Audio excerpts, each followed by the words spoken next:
What's up, Miles here, and welcome to another one of my videos. Today, I'm gonna get a little bit philosophical.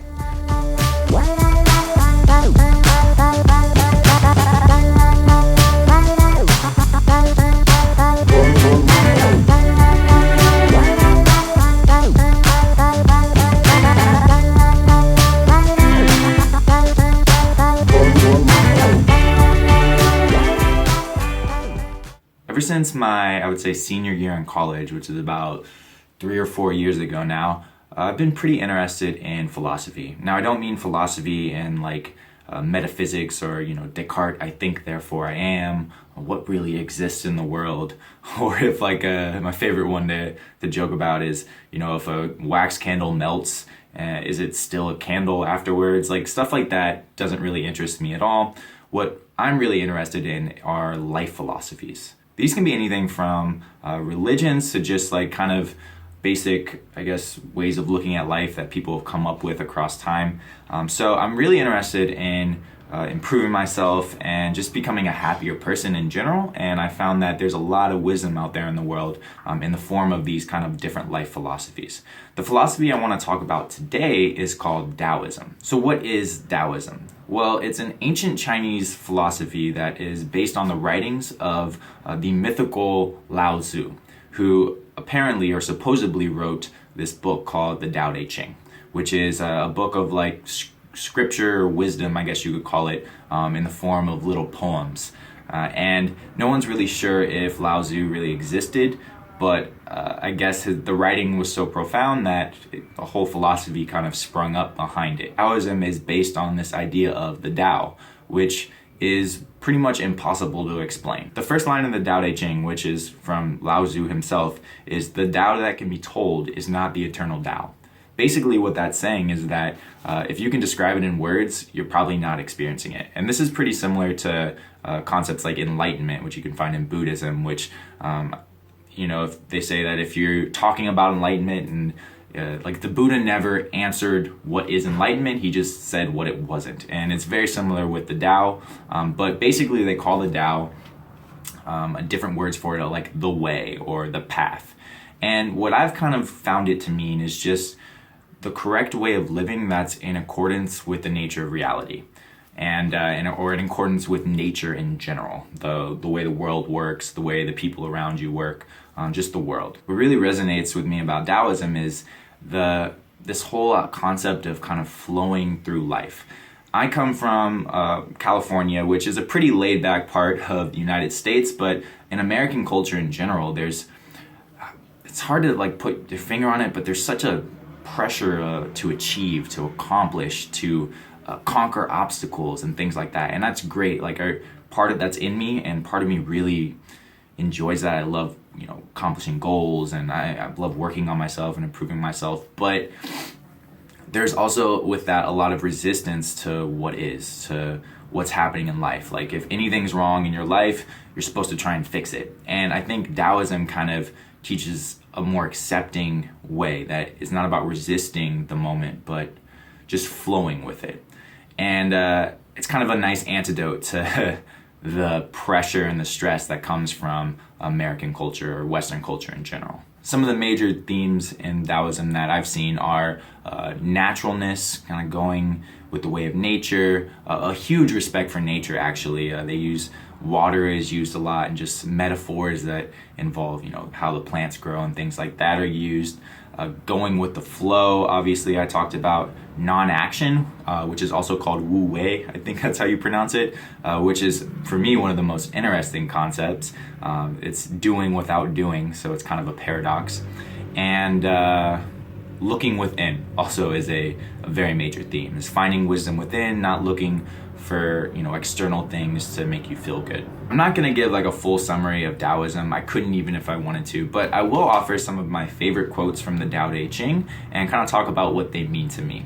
So I'm just going to pick 3 or 4 different quotes, and they have kind of similar themes, but each one kind of holds a special meaning for me, or a special significance. So the first quote, and this is one of the first ones I stumbled upon, was, "When you realize nothing is lacking, the whole world belongs to you." For me, this is just the epitome of contentment and abundance. Coming from that kind of Western culture of get, achieve, achieve, there's always kind of, you're coming from a scarcity mindset, or scarcity mindset, I guess you could say, where you always need more to be happy. And this was like one of the first quotes I read, along with some Eckhart Tolle stuff as well, that was like, yo, nothing's lacking. Like, you have everything you need in the moment, and if you could just remember it and realize it, you'd feel a lot more at peace. The next quote that I really love from the Tao Te Ching is, when I let go of who I am, I become what I might be. When I let go of what I have, I receive what I need. And this is kind of similar to, when I realize nothing is lacking, because the idea of letting go and kind of what you have or who you are, it's kind of a scary thought. I think we all have trouble letting go of people in our lives, letting go of situations, or, we're all probably a little bit, have like hoarders in us, if you ever seen that TLC show, where, we want to keep stuff because the stuff we think is what's making us happy. But a lesson that's kind of been beaten into me in the past few years is that, especially with traveling and how everything's always changing, is that nothing is permanent. Everything is temporary. Every experience has its ups, like its peak, and then it kind of goes down. Some last longer than others, but for the most part, nothing you have is gonna be the same forever. And in order to grow and keep evolving in life, and just to be happy in general, you have to be willing to let go of people or situations, even if they're still bringing you some happiness, but letting go of that, and then trusting that something new and something just as good or even better will come into your life. This last quote is kind of a weird one, and it took me a while to figure out, or at least think I figured it out. So I'll say it here, and hopefully somebody will resonate with it. I don't know. It says, the softest thing in the universe overcomes the hardest thing in the universe. That without substance can enter where there is no room. Hence I know the value of non-action. Teaching without words and work without doing are understood by very few. What I get from that quote is, I guess you could say, the idea of being detached from an outcome. So I know that can sound like a kind of a big jump from what it said, but let me explain. So at first it says the softest things in the universe overcome the hardest things in the universe. Basically, if you're coming like me from the background of like being very forceful in general, you're taught to push through obstacles. If you want something, go out and get it. If you want an outcome, you have to go get it. You have to use all of your effort, and that's what matters most. But if you've ever, for example, been in a social situation, like a new group setting, and there's all these new people, and you want to be friends, or you want to look popular or cool or something like that, and you try really hard, and you're trying to make jokes, and you're trying to just talk to everyone and be really cool.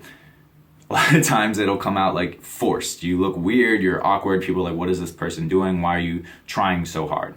So this actually kind of idea helped me a lot when it came to getting over social anxiety, is realizing that just relax.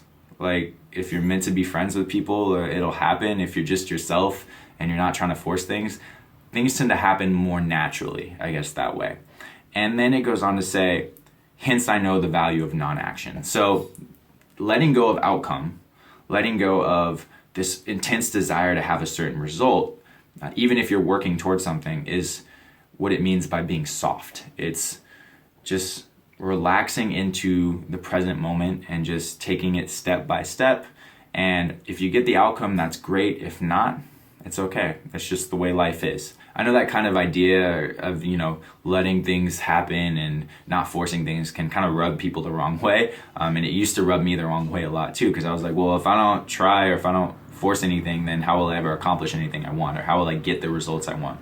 And I don't think it's necessarily about being lazy or not taking the right actions to get what you want in life. It's just about taking those actions and just focusing on the actions and not paying so much attention or needing that result. And it's hard to do. I'm definitely not great at it, but just keeping that quote in mind and this idea of non-action and detachment from outcome have really helped me relax and find a sense of peace while I'm working. whether it be on my blog or these YouTube videos or anything like that. If you resonated with any of these ideas in this video, I definitely recommend you check out Taoism and the Tao Te Ching in general. There's a ton of different translations out there. So you should have no problem finding one. There's plenty of free copies online as well. Anyways, I hope you enjoyed the video. If you have any questions or suggestions, feel free to leave them in the comments. And as always, thank you for watching and see you next time.